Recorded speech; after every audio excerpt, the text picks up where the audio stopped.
बन सकता है, तो वीडियो को लास्ट तक जरूर देखें। पैराशूट रेजिमेंट्स में para and para special force battalions हैं जो पूरी तरह से इंडियन आर्मी की वॉलंटियर फोर्स है। यानी किसी भी सोल्जर्स या ऑफिसर्स को पैरा ज्वाइन करने के लिए फोर्स नहीं किया जाता है, बल्कि ये पैरा में आने का डिसीजन इंडिविजुअल पर्सनल का होता है। स्पेसिफाइड रोल होने के कारण इस रेजिमेंट को optimum level of operational efficiency और फिजिकल फिटनेस मेंटेन करनी होती है। इस फोर्स के लिए specially selected soldiers and officers comparatively young, physically fit, mentally robust, intelligent, innovative और असाइंड ऑपरेशनल टास्क को सक्सेसफुली अकम्प्लिश करने के लिए हाईली मोटिवेट होते हैं। पैरा कमांडो बनने के लिए आपको बस फिजिकली स्ट्रांग होना काफी नहीं है, इवन ये बोला जा सकता है कि फिजिकली फिटनेस से काफी ज्यादा इंपॉर्टेंट है पर्सनल का मेंटली रोबस्ट होना। क्योंकि भले ही आप कितने भी फिजिकली स्ट्रांग हो, पर ट्रेनिंग में आपकी बॉडी एक टाइम पर गिव अप कर देगी और इस समय वही कमांडोज अपने आप को आगे जाने के लिए पुश कर पाएंगे जो मेंटली स्ट्रांग होंगे। एक और इम्पोर्टेंट एस्पेक्ट होता है जिसके बेसिस पर यह डिसीजन लिया जाता है कि प्रॉबी को पैरा स्पेशल फोर्स का हिस्सा बनाना है कि नहीं, और वो है इंस्ट्रक्टर्स की इंस्टिंक्ट फीलिंग। अगर इंस्ट्रक्टर्स को लगता है कि particular probationer para special force के लिए फिट नहीं है तो उसको सिलेक्ट नहीं किया जाता है। पैरा यूनिट में अप्लाई करने के मेनली 2 तरीके हैं। पहले बात करते हैं ऑफिसर की, प्री कमिश्निंग।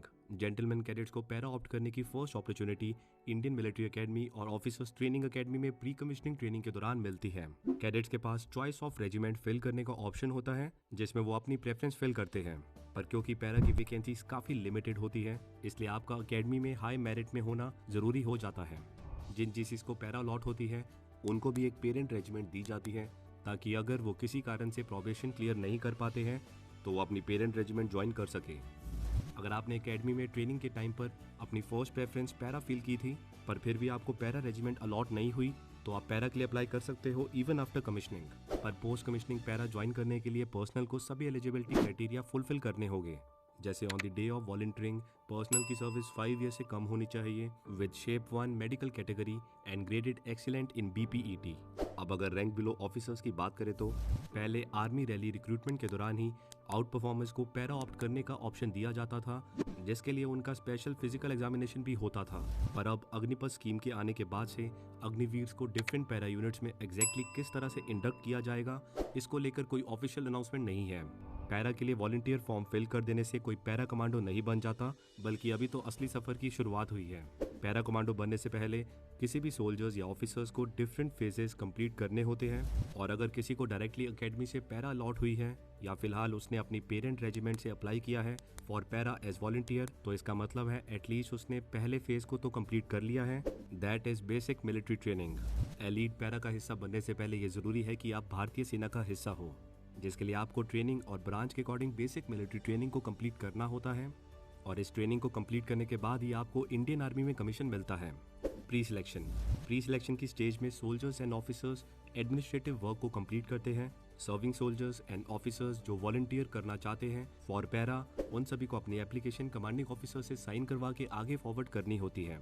सिलेक्शन, इस फेज में सिलेक्शन प्रोसेस और बेसिक स्पेशल फोर्सेस ट्रेनिंग का टाइम पीरियड आता है। इस फेज के टाइम ड्यूरेशन में पिछले कुछ सालों में काफी डिफरेंस आया है।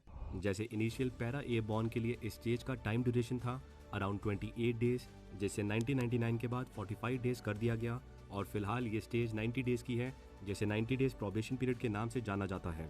वहीं अगर पैरा स्पेशल फोर्स की बात करें तो ये पहले से ही 90 डेज का था, जिसमें कोई चेंजेस नहीं किया गया है। पर हाँ, यहाँ पर यह बताना जरूरी है कि पैरा स्पेशल फोर्स का प्रोबेशन पीरियड और intensity as per para unit differ करती है। हर एक पैरा स्पेशल फोर्स यूनिट का प्रोबेशन करिकुलम सेम नहीं होता है, इसलिए हम जनरलाइज करके बोल सकते हैं कि प्रोबेशन पीरियड 90 डेज का होता है। हाँ, कुछ यूनिट्स ऐसे भी है जिनका प्रोबेशन पीरियड 180 डेज का होता है। पैरा स्पेशल फोर्स के लिए सिलेक्शन साल में 2 बार होती है। प्रोबेशनर्स को प्रोबेशन पीरियड के दौरान कई एक्सट्रीम फिजिकल और मेंटल टेस्ट के थ्रू टेस्ट किया जाता है, जिसके कारण इसका ड्रॉप आउट रेट काफी हाई है, और जो प्रोबेशनर ड्रॉप आउट या एलिमिनेट होता है उन सबको उनकी पेरेंट रेजिमेंट में भेज दिया जाता है। वही जो प्रोबेशनर्स इस डिफिकल्ट प्रोबेशन पीरियड को क्लियर कर लेता है उन्हें इंडियन आर्मी की पैराशूट रेजिमेंट में इंडक्ट कर लिया जाता है। एडवांस स्पेशल फोर्स ट्रेनिंग, वो सभी जिन्होंने स्पेशल फोर्स के लिए ऑप्ट किया है उन सभी को पहले एयरबॉर्न या बोल सकते हैं पैराट्रूपर्स के लिए क्वालिफाई करना होगा। वैसे तो ये भी ट्रेनिंग फेस ही है, फिर भी ये सिलेक्शन प्रोसेस का पार्ट है। सोल्जर को अलग अलग तरह की training parachute regiment training centre और स्पेशल फोर्स ट्रेनिंग स्कूल में दी जाती है। इसके अलावा पैरा कमांडोज को इंडिया के डिफरेंट ट्रेनिंग इंस्टीट्यूट्स में ट्रेनिंग दी जाती है। ज्यादा जानकारी के लिए आप चैनल पर